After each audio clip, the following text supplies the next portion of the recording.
Olá, meus amigos, aqui Gilmene e o Conde Basílio. Estamos aqui, direto de Itanhaém, no Recanto Rosa dos Ventos. Pois é, para quê? Para mais um Palavra de Amigo.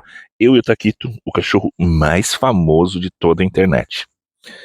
É o que ele pensa, não sou eu não, é segundo ele, porque ele adora estar nos vídeos, participando de tudo, né? Aqui na chácara ele anda em tudo aqui, durante todo esse sítio aqui, ele vai pra tudo quanto é lugar aqui, ele se sente um cão pantaneiro. Aí depois, pensa essa pelagem toda, tudo cheio de carrapicho. Onde ele vai passando, ele vai, fica assim, depois parece um ouriço do mato. Gente, o nosso Palavra de Amigo, gente, é um programa, né? Eu costumo te falar que é um programa, né? É um vídeo, claro, mas eu quero que seja um programa de televisão, porque foi meu sonho sempre ser um artista famoso, sempre ser um popstar, ter um programa de televisão meu, ter uma história. Assim, e agora que a internet, que a gente tem a nossa própria emissora particular, né? Então a gente considera o Palavra de Amigo o meu programa com os meus telespectadores que estão aí participando, né? E você tem o direito de fazer parte da produção desse programa, tem direito de fazer parte de toda a participação total com a gente, que é muito legal, é essa integração. E essa coisa que a internet nos trouxe, que é muito bom, que é muito gostoso. Dentro desse canal, ele não tem um intuito só, né? Muitas pessoas acharam que eu montei o canal para falar de religião, para falar sobre espiritismo, ou só sobre Santa Sara, que é algo muito importante, é muito, muito, muito fixo na minha vida, a história dela, o santuário dela é muito importante. Ou que eu fui para isso, para aquilo. Na verdade, esse canal foi montado aleatoriamente, é um canal muito antigo que eu tenho, e que ele veio como se fosse um reservatório de memória, né? Porque eu não sabia nem para que servia essa ferramenta, nem que um dia seria monetizado para fazer esse tipo de coisa, ou que a gente teria essa facilidade de se conectar e de transformar isso globalizado, que vai para o mundo inteiro, né, essa facilidade. Hoje a geração mais nova, né, as pessoas com bem menos idade, para eles, eles já nasceram com todas essas facilidades. Para a gente que tem mais de meio século, a gente é de uma época onde realmente não tínhamos recurso nenhum de comunicação, e todas essas coisas, se você me falasse quando eu era criança, ou quando eu era adolescente, ou mais jovem, que isso teria essa facilidade, que a gente conversaria por videochamada, isso parece coisa de ficção científica, né, ou daquele desenho dos Jacksons, né, que a gente achava maravilhoso, que as pessoas voavam de uma nave na outra, que era tudo assim, e que eu acredito que nós vamos evoluir para isso também. Então, tudo parecia muito, hoje o que é muito simples na vida da gente, que a gente não vive mais sem, antigamente era tema de filme de ficção científica, era algo assim surreal, era como se uma presença alienígena que podia usar esse tipo de coisa, né, do agente 007, ou então do agente 86, que ele falava no sapato, ligava, tinha essas coisas todas assim. Então é muito engraçado que isso aconteça hoje com uma naturalidade e a gente não viva mais sem isso, que é a questão do celular. Então é importante para nós, hoje, saber utilizar dessa ferramenta. O desenvolvimento do meu canal, ele foi justamente porque eu achei que era um armazenamento a mais, onde hoje eu não ia perder as minhas histórias. Um amigo falou, olha, coloca lá. Como todo mundo sabe que eu fui da primeira leva dos menudos no Brasil, muitas pessoas falam, você foi menudo, você foi menudo. Na verdade, nós fomos menudos aqui no Brasil. O Menudo é um grupo porto-riquenho dos anos 80, né, que veio ao Brasil e aí gerou uma comoção aí nós formamos a primeira, na época não se falava cover, né, falava dublagem, imitação, então a gente imitava eles assim, juntou, imitou tal, porque como vários artistas todos aqui no Brasil, começaram sempre imitando ou fazendo uma versão, né, música. A maioria das músicas aqui no Brasil que fizeram sucesso foram todas versões de músicas internacionais ou algo semelhante do que acontecia lá fora aqui. A mesma coisa aconteceu na época dos Menudos. Nós fomos o primeiro a gravar, na época, um LP, um disco, como conjunto independente, chamado Explosão. Aí depois veio Dominó, que era vindo pelo Gugu, e uma sucessão, um argentino que era o Tremendo,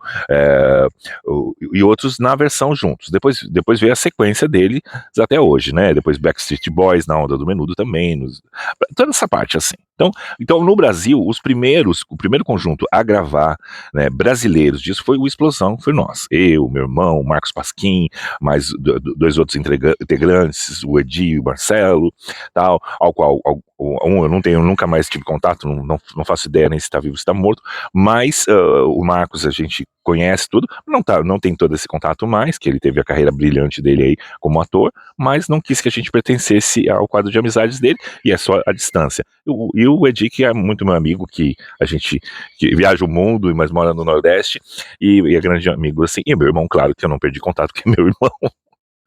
Então, a gente começa dessa história. Então eu queria coloquei meus vídeos, tem meus vídeos dessa época, tanto é que para a carreira até mesmo do Marcos, quando ele precisa lembrar que ele foi, né, desse conjunto, né, do Explosão, todos os dados, isso só tá na minha página, foi eu o único que guardou, tirei do VHS e coloquei. Então tinha muita coisa assim. E da minha coisa, ser a primeira estátua viva brasileira, então eu tinha vídeos, como eu trabalhei na Praça Nossa há 4 anos, como uma estátua viva, né, lá fazendo todos os personagens históricos, junto com o Carlos Alberto de Nóbrega e com o Lilico, o falecido Lilico, que fazia o Bêbado, a gente tinha um quadro, né, que ele derrubava a estátua e eu tava lá.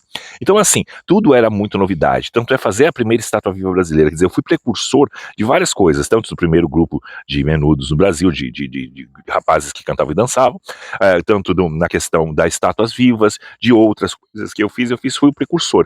Então assim, naquela época a gente, era novidade de fazer as coisas. Com a internet agora, poucas vezes você consegue fazer uma trend e viralizar e você ser o precursor, ser o primeiro a fazer essa trend, essas novidades.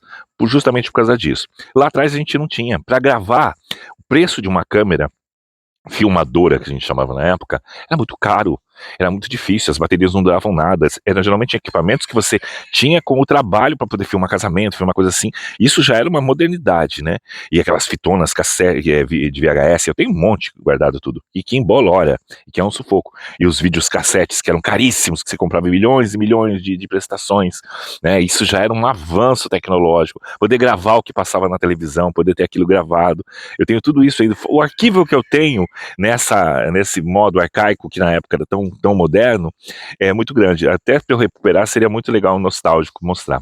E fotográfico, né, gente? A gente fotografava tudo. As câmeras tinham que fotografar, mandar revelar, pagar, tinha aqueles laboratórios. Quando eu via aqueles laboratórios rápidos da Kodak, de outros assim, que você ia, pagava e a foto saía revelada em 1 hora, que ela tinha uma máquina automática para revelar, porque antigamente você mandava, ficava uma semana ou mais para revelar as fotos, aí saía quase tudo queimado, porque você não tinha noção do que tinha. Então aí quando saíram as câmeras digitais, então que você podia ter, aí os speakers era pequeno, e tinha que descarregar correndo no computador, então, e a tecnologia foi muito rápida, e agora com o celular, a gente tem essa coisa assim. Então o canal cresceu para eu ter um armazenamento de dados, eu criei isso. E ele foi se desenvolvendo. Então eu tenho um canal muito antigo. Tem coisas desde a época de terreiro, da época de coisa, de tudo ali tem muita coisa no meu canal. Então o meu canal é o meu, era por isso tem meu nome, é assim, ele existe desde de muitos anos. Eu recebi várias da época e-mails falando sobre que se eu queria ganhar dinheiro disso, mas eu não fazia ideia que isso podia ser uma profissão, nem estar. Por isso eu comecei depois. Então eu não fui precursor nisso porque eu não acreditava, porque não era uma coisa que entrava fácil na minha cabeça, essa facilidade do canal no YouTube. E agora ainda estou aprendendo e apanhando para saber como é que faz para a questão das visualizações serem maiores, expandir. A gente vê um monte de conselhos, mas a gente não sabe muito como funciona. E parece que tem muitas palavras que a gente não pode falar. Mas eu acho difícil você controlar. Como é que eu vou falar sobre um assunto se eu não posso falar uma palavra que eu falo no dia a dia, porque faz uma conotação diferente? Eu não sei se é o algoritmo, que deve ser um robô que filtra tudo isso e ele vai procurando as palavras e não o sentido, então talvez prejudique. Não sei se é isso que segura um pouco a questão das minhas visualizações. Mas o intuito do canal é sempre estar assim. Você tem o seu, você faz o seu, começa também, monta seu canal, vai gravando suas histórias, não perde sua essência. E o maior problema é que quando a gente pega agora, entrou a monetização, entrou a maneira de isso virar uma profissão e ganhar dinheiro. E esse é o problema, quando chega nisso o ser humano vai e desvia, porque já que está dando dinheiro, aí ele começa a inventar. E aí tira a naturalidade, tira a espontaneidade, e a verdade que o mais gostoso da gente poder assistir vídeos no YouTube é a espontaneidade, é a verdade que você vê no outro, é se identificar com o dia a dia, é poder ver gente como a gente falando de coisas reais. Do contrário, as emissoras de televisão já fazem isso, já criavam um lúdico, uma mentira. Na minha época de cantor, de artista, o artista não podia contar que estava namorando.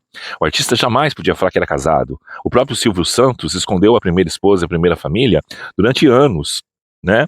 E ele se arrepende até hoje não, porque ele já faleceu também, né? Mas ele se arrependia até pouco tempo atrás, ele falava do arrependimento de não ter falado da primeira esposa, que também morreu vítima de câncer e tal, e escondida no anonimato, né? As duas primeiras filhas e tal. Depois, a segunda é que já foi mais sabido sobre o tal, mas até então ele sempre blindou e escondeu muito a família de todo o público. Por quê? Porque você tinha que montar uma imagem para as pessoas de uma coisa que você era. Então a TV, ela fabricava um astro, um artista, uma história.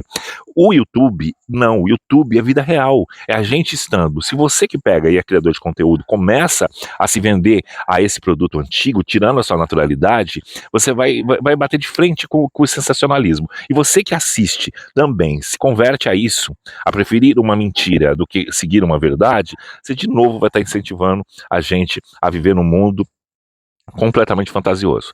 Quem fala a verdade é criticado, é colocado de lado, é demitido, às vezes, do emprego. Então, às vezes, a mentira, ela está sendo uma base para as pessoas. Isso é muito chato. Já que a gente tem essa ferramenta, já que a tecnologia chegou aí, não vamos mudar. Porque antigamente era muito difícil. Olha como uma mentira, ela devasta a vida de uma pessoa. Você vê o Gugu, né? Olha a briga pela herança do Gugu até hoje. Por que que isso está acontecendo? Por que que tá dessa forma? Eu trabalhei com o Gugu, eu trabalhei em vários momentos com ele, trabalhei no táxi do Gugu, trabalhei, depois fiz o programa dele, fiz outras coisas, não era amigo íntimo dele não, nunca fui nada, eu trabalhei com ele, tive momentos profissionais com ele, mas a gente sabia sobre toda a situação, somente a condição dele da sexualidade, a gente sempre soube que o Gugu era gay. E aí ele sempre mantinha, como vários outros artistas, e que tá tudo certo, não tem que tirar as pessoas do armário não, as pessoas têm que assumirem o que são por elas próprias, ninguém tem que ir lá ficar arrancando o povo do armário e expondo a verdade do outro. Eu acho que uma coisa que você tem direito é expor a sua verdade, a do outro não. A do outro ele faz se ele quiser, pode ser a maior mentira do mundo, mas é sobre a vida dele, não é sobre a sua. Não cabe você tirar a máscara, tirar a peruca do outro, entendeu? Se ele quer esconder a careca. Entendeu? Se ele tá colocando uma peruca é porque ele não se aceita careca. Então, se ele não se aceita, a gente tem que respeitar. A mesma coisa que a gente tem que aceitar a ideologia de gênero da pessoa, a gente também tem que aceitar o anonimato que essa pessoa quer ter em relação à sua questão de opção, ou de gênero, ou de identificação.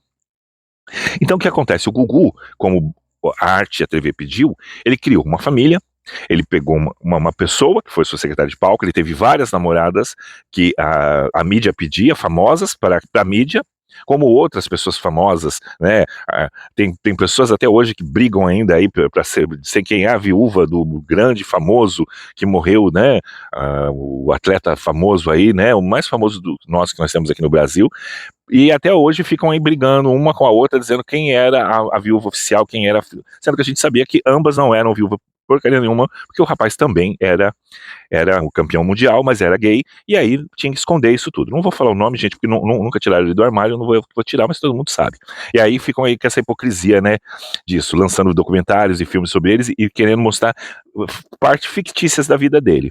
O Gugu fez isso, o que acontece? Ele pagou a vida inteira, né, uma família, essa história com essa moça aí, né, essa esposa dele aí, que não era esposa, nunca casou, era um contrato, a própria mãe dele teve que virar público e dizer que o Gugu nunca foi casado e nunca viveu maritalmente com essa moça, ela mesma teve que se expor, você vê uma senhora de mais de 90 anos, sendo exposta a tudo isso. Que adianta? Uma carreira linda, uma história linda, desnecessária de montar essa ficção. Ele poderia ter quantos filhos quisesse, da forma como o Rick Martin teve, como outras pessoas teve, que saíram do armário e viveram felizes respirando. Mas ele não, ele optou pela questão do armário, e o armário foi escancarado após sua morte, né? E destruído pela sua morte.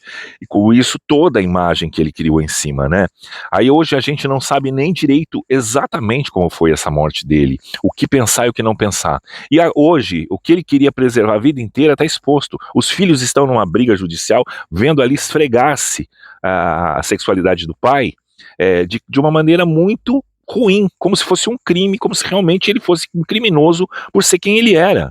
o que não mudou, não mudaria em nada, porque o profissional Gugu era excelente, ele como profissional era inteligentíssimo, um homem que venceu, um homem que teve estrutura, que construiu, que lançou pessoas, que foi um excelente empresário, mas péssimo na vida pessoal, teve uma péssima escolha, que foi a mentira, que foi se pautar tudo isso na mentira, e isso se revela quando a gente tem que lembrar da figura de quem, quando a pessoa morre, né, quando ela parte, fica aquela imagem, né, a saudade. O Silvio, o grande apresentador, a gente só lembra de tudo que ele representava. A Hebe, a mesma coisa. Quando chega agora no Gugu, você deixa de lembrar do apresentador para lembrar do escândalo. Agora, da briga da família. Do escândalo, da mentira. Da mulher que tentou, do outro rapaz que tentou também dizer que era casado com ele, usando uma união estável, os namorados aparecendo, as coisas aparecendo.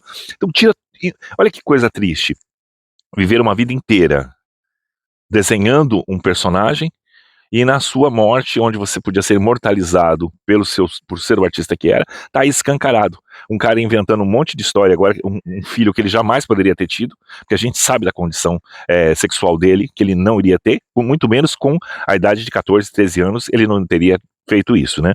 Se ele tentou a vida inteira esconder, coitado, não tinha nada a ver. E aí tem que passar ainda por essas vergonhas, ainda o cara insinuar que a pessoa, a própria mãe dele, Dona Maria do Céu, mais de 90 anos, que não é a mãe dele. E expor dessas formas, expor que os filhos foram todos inseminação artificial, expor toda uma história.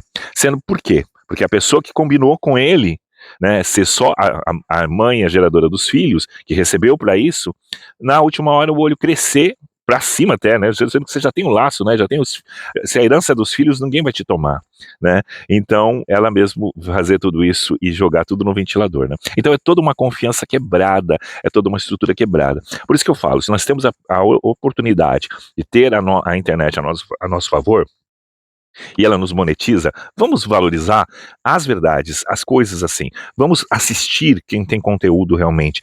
Influenciador digital, o que influenciar? Realmente, o que você quer ser influenciado? Com mentiras ou com verdades? Então, a gente tem que separar o joio do trigo e saber. E a gente tem que ver que se o canal é bom, se a história é boa, a gente tem que consumir e tem que estar. Presta muita atenção quem você segue. Às vezes você deixa de gostar de uma pessoa, ou vê que aquilo não está legal, você para de assistir, mas esquece de ir lá e parar de seguir também. Porque assim, a gente tem que dosar os monstros que a gente cria. E a internet, ela cria monstros grandes, a gente cria grandes anjos, mas cria grandes demônios. Quando a gente dá o poder que nós damos hoje em dia é a nossa audiência, a nossa visualização e o nosso like, o nosso inscrever-se no canal. Quando a gente fala se inscreve no canal, se você gostou e você acha que eu mereço que você está inscrito, se inscreve. Do contrário, se você deixou de seguir alguém, não deixou de assistir, deixa de seguir. Ela tem que sentir o termômetro com as pessoas de que está fazendo algo errado. Porque o problema é que muita gente, com a tecnologia, não está preparado para o sucesso, ou para o dinheiro, ou para fazer. Porque quando se sente numa posição um pouco mais elevada, deixa de ser oprimido para ser opressor, mas de uma forma muito grotesca. Então, às vezes as pessoas não estão preparadas para isso. E isso não é uma questão cultural, de ensino. Dizer, olha, a pessoa tem uma escolaridade grande, preparado não é isso não. Preparada moralmente, porque a moral, ser uma pessoa de uma moral elevada, não é uma pessoa que tem um conhecimento de estudo, letrada, ela pode ser analfabeta, ela pode nunca ter tido a possibilidade de estudar. Mas a moral é uma coisa que a gente carrega como índole, tá no nosso DNA. Está na gente. Ser honesto ou não ser honesto é algo muito importante e que está entre nós. E uma coisa que é muito importante, gente, sempre saiba dizer não. Até para quando você está assistindo um vídeo. Eu não gostei, então eu não sigo, eu não dou like, eu deixo de estar. E na vida real também. Porque gentileza não gera gentileza. Gentileza gera gente folgada. Por quê? Porque 100% quase das pessoas querem sempre se dar bem em cima dos outros, da história dos outros, da vida dos outros. Você cria alguma coisa, você cria um lugar, um espaço, você faz milhões de coisas legais, assim, bonitas e tudo mais, junta gente no seu pé, todo mundo quer tirar uma fatia do bolo ali, porque o cara tá ali. Aí quer ser o seu amigo, quer estar. Mas no momento que você tem alguma dificuldade, vaza todo mundo de perto. Ninguém quer saber. Só que enquanto pode tirar uma fatia do bolo, vai. Enquanto você não tem nada, ninguém lembra que você existe. Você aparece na internet, tendo alguma coisa, divulga alguma coisa que tá bacana, tá legal, no outro dia chove de pessoa te seguindo, chove de amigo que você nunca viu na vida, ele vem te procurar, vem te dar bom dia, vem pedir um favor, vem pedir pra entrar. Toma muito cuidado, gente. A lenda do vampiro, né, é muito importante porque é uma ficção, mas é uma verdade. O vampiro existe. O vampiro é aquilo que suga sangue. Sangue o que que é? Energia vital. Então tudo aquilo que a gente faz de bom, que a gente produz, a nossa energia, a gente joga na atmosfera. Isso é energia vital. Então as pessoas que não produzem nada e que vivem na aba dos outros, vêm que nem vampiros para sugar a sua energia vital. O teu brilho, o teu sucesso, o teu espaço, as tuas conquistas. Se colocando ali de papagaio de pirata. Você vai aparecer e tem que aparecer do lado ali, usando no vácuo, porque elas não são capazes de produzir. Então elas vêm para te sugar. Aí aquele aplauso falso, é aquela puxação de saco que vem para cima de você. Então saiba dizer não. Trilhe a sua vida solitariamente, sem envolver terceiros que nunca te ajudaram antes. Não se alimente, por mais que a gente esteja carente, de um carinho ou de um aplauso falso vindo de uma pessoa que vai te sugar. Aí eu te falo da lenda do vampiro. O vampiro não pode entrar dentro da casa da pessoa se a pessoa não convidar. Lembra dessa historinha? O vampiro não entra se ele não pedir sem a tua permissão. Ele tem que dar um jeito de você convidar a entrada dele. A mesma coisa é essas pessoas. Elas vão fazer de tudo para que você convide-as para entrar. Porque ela vai usar isso a vida inteira. A partir do momento que você permite que alguém entre no seu espaço, naquilo que você criou, na sua vida, no seu canal de vídeo, na sua história, faça dali, te use como trampolim para ser avaliado pelos outros ou para ser mais conhecido. Então tome muito cuidado, diga não, porque a foto ao lado de uma pessoa negativa, de uma pessoa queimada, de uma imagem cebosa no mercado, pode manchar a sua profundamente, porque as pessoas podem deixar de acreditar em você só porque você está ali com aquela pessoa do lado. Entendeu? Tem gente que queima seu filme mesmo, só de você estar do lado, você é considerado igual a essas pessoas. Então saiba dizer não e não dê brecha para que elas entrem na sua vida, porque elas entram, se instalam como parasitas, como os vampiros, sugam até a última gota do seu sangue, da sua energia vital ali. As pessoas, você dá a mão, elas querem o pé, elas te colocam numa saia justa e ainda por cima fazem de um jeito que se você as colocarem fora, você fica como ruim, como uma pessoa raivosa, como uma pessoa ruim, como uma pessoa egoísta, porque elas te fazem ainda sentir desse jeito. Quer usar o que é seu, sem ter produzido, quer se penetrar na sua vida com artimanhas e lábia, sabe, usufruir do seu sucesso, das suas coisas, jogando toda a responsabilidade em cima de você e a culpabilidade ainda por você estar sendo usado. Então, olha, para que você evite isso, fale não. Chegou para você? Não. Posso isso? Não. Posso? Não. Ou então, cheguei, vou participar. Não. Não deixa, porque tem gente que não faz nem o posso. Já chega chegando, já chega invadindo o seu espaço. Fale não. Não importa que é seu parente, não importa que você tem vínculo de sangue, vínculo de amizade, tem não sei quantos anos de amizade junto, tem não sei quantos anos de casamento, tem não sei quantos anos de... Diga não. Porque o ser sugado vem de todos os lados. De todas as classes sociais, de todos os parentescos ou não. Então tome muito cuidado. O não é uma resposta muito importante. Ela é bem mais importante até do que o sim. Porque ela é seletiva. Ela te coloca numa posição de defesa. Porque o sim, às vezes, é uma arma de guerra. Você permitir a alguém alguma coisa que não tem limites e que não vai cumprir aquilo que combinou com você, que após ela se instalar no espaço, ela devasta o que está ali. Então o sim pode ser uma das coisas piores que você faça na vida. É autorizar algo que você vai se arrepender muito depois. Então o não, pelo menos, estaciona, acabou dali. Você não deu a permissão, então acabou. Já de início você cortou. Então uma coisa que a gente corta pela raiz, ela não tem como se instalar. É igual a doença, né? A doença, quando ela é encontrada já ali no começo, ela tem cura. Depois que ela se instala, o estrago é grande. Então, o não te salva de muitas coisas. E para tudo. E entenda, não é não. Quem insiste é porque vai fazer merda, vai fazer coisa ruim na sua vida. Se você disse não, a pessoa começa a insistir ou procurar brecha para te convencer, corra mais ainda dessa pessoa. Por quê? Porque ela está com má intenção. entendeu? Porque a pessoa que só pediu, e ali você já disse um não, se ela tiver Semancol, ela não vai assistir nunca mais. Entendeu? Ela vai ficar na boa porque ela não tinha pretensões, então ela vai ter Semancol. Agora, quem não tem Semancol é porque é uma índole ruim. Bom, esse vídeo foi para falar de nós, explicar um pouquinho da criação do canal, que não houve essa pretensão de ser, né, algo, e que eu chamo de programa porque eu gosto, eu sempre, já que é uma possibilidade da gente, e é um programa pessoal para quem gosta de gente de verdade e histórias verdadeiras. Aqui você não vai me ver fazendo um sensacionalismo barato, você não vai me ver me vitimizando para você me mandar um pix ou para você fazer qualquer coisa assim. Não, eu não vou fazer isso. Por quê? Porque não faz parte de mim. Não é que eu acho que é errado dos outros, ou do outro assim, não. Não sou a palmatória do mundo. Mas é que eu sou assim, entendeu? Eu sou leonino, gente. E leonino são pessoas assim, extremamente. Vou usar mais adjetiva do que pejorativa, né? A gente é orgulhoso. Extremamente orgulhoso. E que eu não acho ruim, não, gente. Eu não acho ruim, não. Eu acho que ser orgulhoso em certos pontos te coloca ali numa limitação de não ser abusivo e principalmente de não ser invasivo, de invadir o espaço dos outros. Que tem gente que é gordurosa, né?